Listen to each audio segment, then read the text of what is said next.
Okay, so we're continuing our football club history series. We're only doing the one video today. We're looking at Charlton Athletic, the Addicts. They play out of the Valley. They've been there since 1919, apart from two spells away from the Valley. Currently seating 27,111. The club was formed in 1905. The year before they turned professional was the year they moved to the Valley. They turned professional in 1920 and they joined the Football League in 1921. They would spend one season away from the Valley in the 20s, playing out of a stadium in Catford, before returning to the Valley in the mid-20s. They've had four separate spells in the top flight. Their most successful spell is their first spell in the top flight. That's where all their success and near success comes from. Three separate spells, including two spells in the Premier League. So let's have a look at that quickly. So their first spell is between 1936 and 1957. In this time, they go to two FA Cup finals and finish runners-up in the old Division 1. Their first season, in fact, in the top flight, the 36-37 season, they finished second in the old Division 1. That close to success their first year in the top flight. Then there's a long gap, and then they're in the top flight again between 1986 and 1990, and we'll discuss this period in depth in regards to their stadium issues. They are forced to ground share with two rival clubs in London. They have a single season in the Premier League in 98-99. And then they bounce back at the first attempt, and they're in the Premier League from 2000 to 2007. So they've had four separate spells in the top flight, their first being the longest and most successful. Now, in the mid-80s to the early 90s, they were forced to ground share. They could not play games at the Valley. Now, while I'm not an expert on the situation, I do know there were financial concerns at the club and safety concerns with the stadium.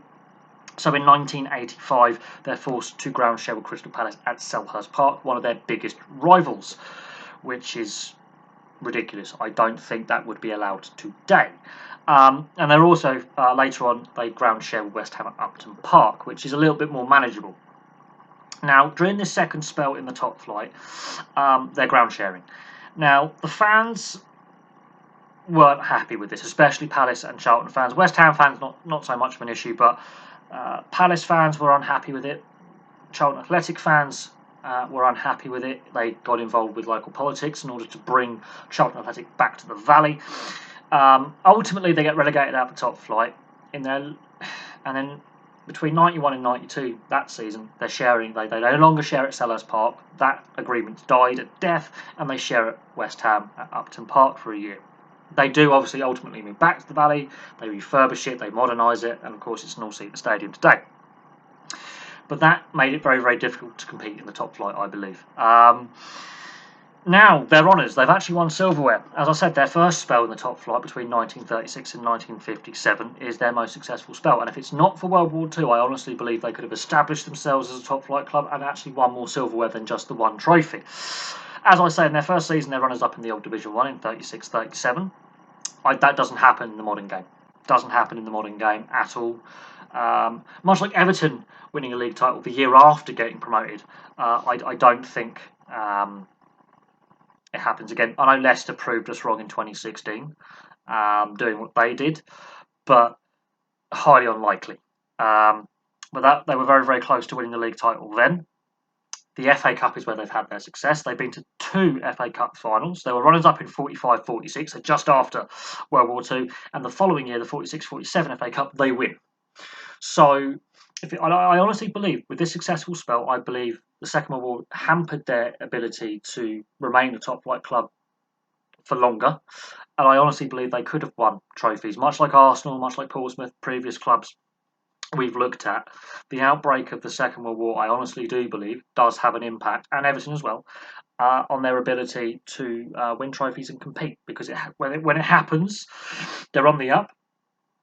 And then I looked at some of the player facts, and on one of the record appearance holder, he couldn't play for 6 years. Had he been able to play during the war years, his record would be fantastic. But that's not one of the fun facts I've used. The fun fact I've used is very, very interesting. But one of the appearance record holders is a goalkeeper, and for 6 years of his career, he was in the armed forces. He couldn't play. Had he been allowed to play, his record is going to be ridiculous. So I think that had an impact on the ability to win trophies, but they do win the FA Cup in the 46-47 season.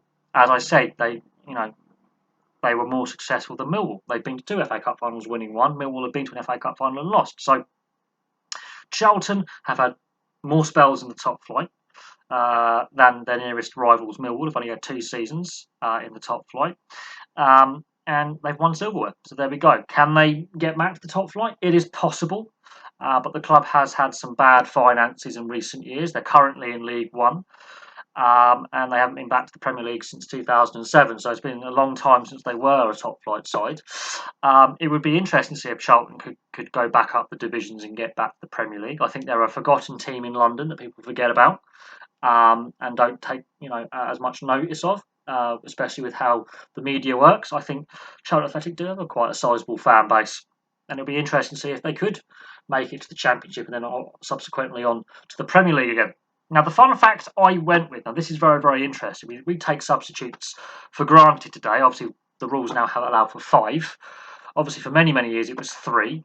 Now, Keith Peacock was the first ever player to make a substitute appearance during a Football League match, replacing Mike Rose after 11 minutes against Bolton Wanderers on the 21st of August, 1965. That was the first ever substitution in the Football League. And, of course, the following year is the World Cup, which England won in 1966. That is the fun fact, that Charlton were the first Football League club to have a substitute appearance by a player. So there you go.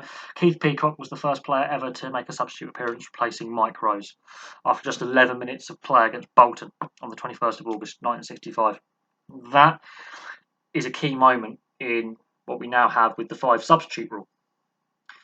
Back in the 60s, mid-60s, they just allowed 1 substitute. It was seen as radical to allow substitutions. Now we take it for granted. Squad rotation, having up to 5 subs now, would have been completely unthinkable back in the mid-60s. But that is a key moment. Now, the rivalries, Crystal Palace, obviously, who they were forced to ground share with between 1985 and 91, and Millwall, who were only 4 miles away from them. The last time Charlton beat Millwall was 1996.